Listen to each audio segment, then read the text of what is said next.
Nous allons passer la parole à la déléguée générale. Oui, tu peux venir où tu veux. Frédérique Fronder, qui nous fait le grand plaisir d'être présente parmi nous et qui va nous parler des enjeux nationaux, on va dire, sur la vie associative. Donc, on te donne la parole, Frédérique. Merci beaucoup. Bonjour à toutes et tous. Je suis très contente d'être avec vous aujourd'hui. Je vous demande d'abord d'excuser notre présidente, Claire Toury, qui aurait été heureuse d'être avec vous, mais qui a été retenue à Paris. Mais moi, je suis très contente en fait de prendre sa place d'une certaine façon et d'avoir pu vous rejoindre parce que c'est toujours une grande richesse de pouvoir participer à des temps comme cela. Et alors, encore plus quand c'est sous l'égide d'une charte d'engagement réciproque, parce que c'est un outil, Guy Janvron l'a dit, qui existe depuis un certain nombre d'années, qui est très certainement insuffisamment utilisé de notre point de vue et qu'on souhaite vraiment voir porter beaucoup. Et ici, vous le faites très bien. Donc c'est vraiment super de pouvoir être là pour ce moment-là. Ces assises régionales de la vie associative qui ont lieu dans beaucoup d'endroits en France, heureusement, sous différents noms. C'est des temps vraiment importants pour le mouvement associatif, pour le réseau du mouvement associatif, à plusieurs égards, parce que c'est d'abord des temps où on consolide cette force collective que nous voulons porter, cette force collective associative qui est le cœur de notre réseau, de l'organisation du mouvement associatif. C'est des moments où on va partager des expériences, partager de la pratique, partager autour de nos valeurs communes, se les rappeler sans doute et voir comment on les fait progresser, avancer ensemble. Certaines de ces valeurs et de ces enjeux ont déjà été largement cités dans les premières interventions, que ce soit les enjeux autour du collectif, de la liberté associative, de l'inclusion et de la place que l'on peut faire à tous et toutes dans l'engagement, des questions de coopération versus concurrence. Tous ces sujets-là sont au cœur des ateliers qui vont avoir lieu dans la journée et nous permettent, au-delà des secteurs d'activité des uns et des autres, des secteurs d'intervention ou des causes portées par les uns et les autres, de se retrouver autour de cette identité commune. C'est aussi évidemment un lieu de construction de ce qu'on va appeler notre plaidoyer, construction du plaidoyer au niveau régional, mais qui évidemment vient aussi nourrir tout ce qu'on travaille au niveau national. Un plaidoyer pour les associations, oui, sans doute, mais surtout le plaidoyer pour ce que nous portons, ce que nous pensons nécessaire pour la construction d'une société plus juste, plus solidaire. Et ça a aussi été dit, c'est évidemment au cœur de ce qu'on travaille ensemble. Je pense qu'on en est tous conscients au mouvement associatif et dans chacun de nos réseaux. Les propositions qu'on va porter, elles ne sont pas là pour faire vivre un statut associatif ou une forme de corporatisme associatif, mais bien parce que nous sommes convaincus de la force des associations et de tout ce qu'elles peuvent apporter face aux défis face auxquels nous sommes aujourd'hui. Et ça a été extrêmement bien dit par Madame la Préfète et par Monsieur le Président, et merci pour ça. Et ça a été réévoqué évidemment dans la charte des engagements réciproques. Les associations, la vie associative, l'action associative portent en elles beaucoup de réponses face aux différentes transitions et aux défis qui sont devant nous. Évidemment, on n'a pas toutes les réponses, ça serait quand même vraiment très très prétentieux de se le dire, et si c'était le cas en plus, tout serait merveilleux. Nous ne sommes pas toujours très très écoutés dans notre conviction que les associations dans leur modèle même apportent des réponses et portent des réponses pour cet avenir plus juste et solidaire que nous appelons de nos voeux. Mais finalement, on va dire que c'est une bonne motivation pour continuer à travailler ensemble et à porter toutes ces propositions. Et je pense qu'il faut qu'on les construise à tous les niveaux du territoire, évidemment. Aujourd'hui, vous le faites au niveau régional et vous le faites dans une très belle concertation et coopération avec les partenaires publics en particulier. Il faut aussi évidemment qu'on le travaille au niveau européen.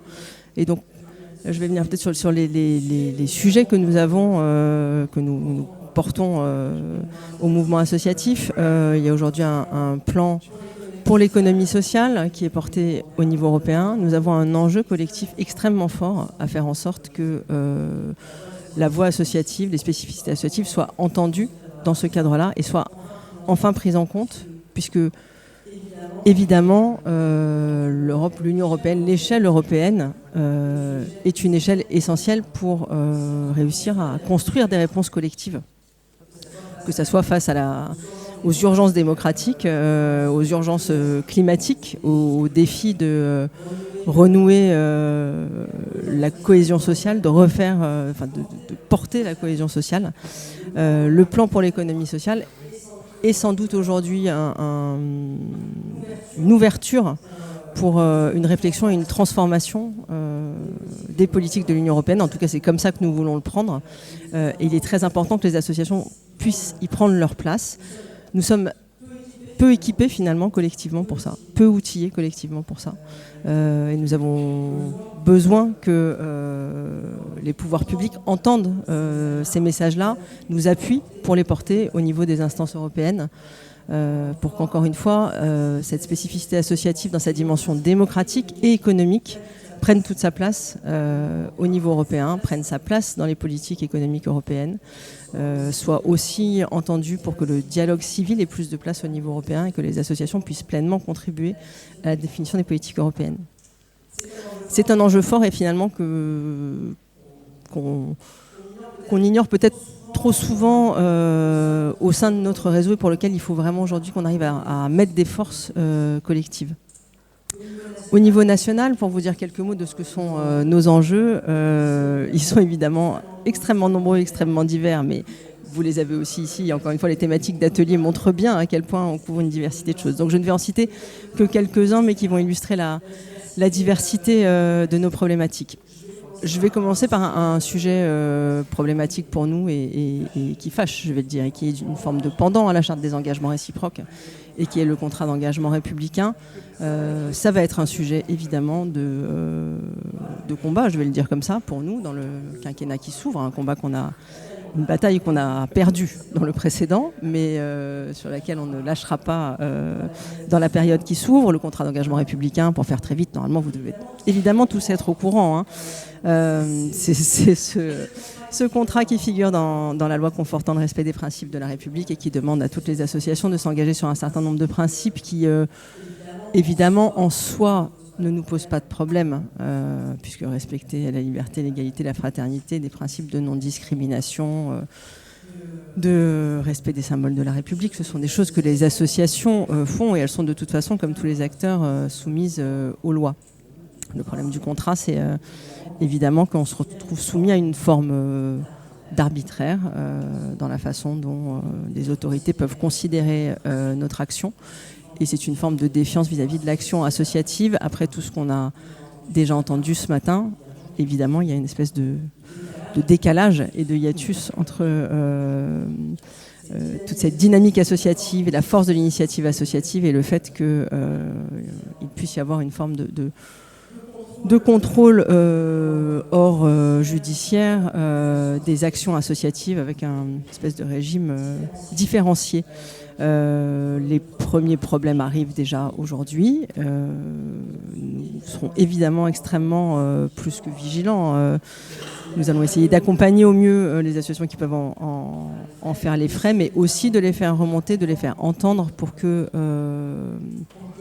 y ait à nouveau une confiance qui se réinstaure et que les signes de la confiance soient envoyés et que le contrat d'engagement républicain soit... Tout ce qu'on souhaite, c'est qu'il soit abandonné au bénéfice de cette charte des engagements réciproques qui, pour le coup, est une véritable co-construction et permet vraiment d'avancer ensemble en toute confiance. Ça, c'est un premier sujet. Alors, dans des sujets vraiment très différents, il y a évidemment cette question de la politique structurante de vie associative. Guidasso en est pour nous un élément important, évidemment, et ça a été expérimenté ici et dans 2 autres régions. Ça devrait être... déployé aujourd'hui sur l'ensemble du territoire national. Ça allait avec vraiment très peu de moyens, il faut quand même bien le dire. Donc une politique, la reconnaissance de l'importance de la vie associative, ça passe aussi par une politique structurante de vie associative et des moyens dignes de ce nom mis sur cette politique. Ça n'est pas le cas aujourd'hui et donc nous continuerons évidemment à militer et œuvrer pour ça. La question de l'emploi associatif, alors ici vous êtes dans une région qu'on prend toujours en exemple, en fait, puisque Capasso est vraiment le dispositif qui pour nous devrait pouvoir trouver un écho dans toute la région ou au niveau national et ou au niveau national, je dirais, puisque soutenir l'emploi associatif au service des projets, c'est vraiment un moyen de renforcer, non pas les associations elles-mêmes, mais les territoires et tout ce qu'elles peuvent apporter aux citoyens. Nous voulons sortir de la seule logique d'emploi aidé reposant sur une logique d'insertion. C'est encore le cas puisque encore très dernièrement, les associations ont été appelées à avoir recours au parcours emploi compétences assez fortement. Et puis, une fois que les effets de la crise sanitaire ont été un peu passés, ou en tout cas que les inquiétudes sur l'emploi ont diminué, les conditions d'accès au parcours emploi compétences ont été significativement revues, mettant un certain nombre d'associations en difficulté. Donc on est à nouveau dans cette politique de stop and go qui n'a rien à voir avec une vraie politique de soutien à l'emploi associatif. On milite pour cette politique de soutien à l'emploi associatif à grande échelle depuis longtemps. On continuera évidemment à le faire. Et puis il y a quelques autres sujets qui nécessitent des alliances de toute forme et des moyens qui sont autres que le seul plaidoyer. Ça a été dit, les associations sont vraiment des lieux d'innovation sociale. Il faut aujourd'hui trouver plus de moyens pour soutenir cette innovation sociale et la reconnaître. Ça veut dire plus de moyens pour la recherche et développement au sein des associations par des moyens et des dispositifs adaptés. Ça veut dire aussi plus de liens entre la recherche sous toutes ses formes et les associations pour vraiment créer les conditions de développement de cette innovation sociale et sociétale qui existe au sein du monde associatif et qui parfois n'est pas suffisamment reconnue ou capitalisée.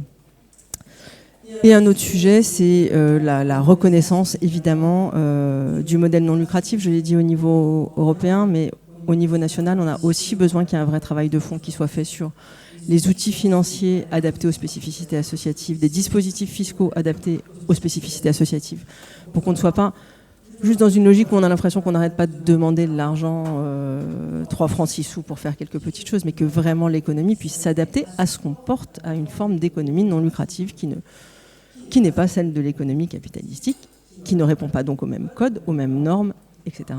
Et il faut que ça puisse être aussi intégré dans la conception, la pensée des politiques économiques et des dispositifs qui les accompagnent. La crise sanitaire a montré à quel point il a fallu se battre pour que les associations puissent rentrer dans des dispositifs de soutien et d'aide destinés aux entreprises. Les associations, pour nombre d'entre elles, sont des entreprises. Elles doivent pouvoir avoir accès à ces dispositifs-là, mais dans des modalités qui leur correspondent. Et on a pu constater à quel point il y avait une méconnaissance de ce qu'était le modèle économique non lucratif. Et ça, c'est un sujet de fond qui doit se travailler évidemment avec les administrations, avec toutes les administrations, avec les experts comptables, avec les commissaires aux comptes, pour qu'on puisse vraiment intégrer cette forme d'activité économique qui, de notre point de vue, est une voie d'avenir sans aucun doute face à la transition écologique et solidaire. Voilà, je m'arrêterai là pour nos enjeux qui sont donc nombreux et nous espérons bien pouvoir nous nourrir abondamment des travaux que vous aurez aujourd'hui. Merci à vous. Merci Frédéric.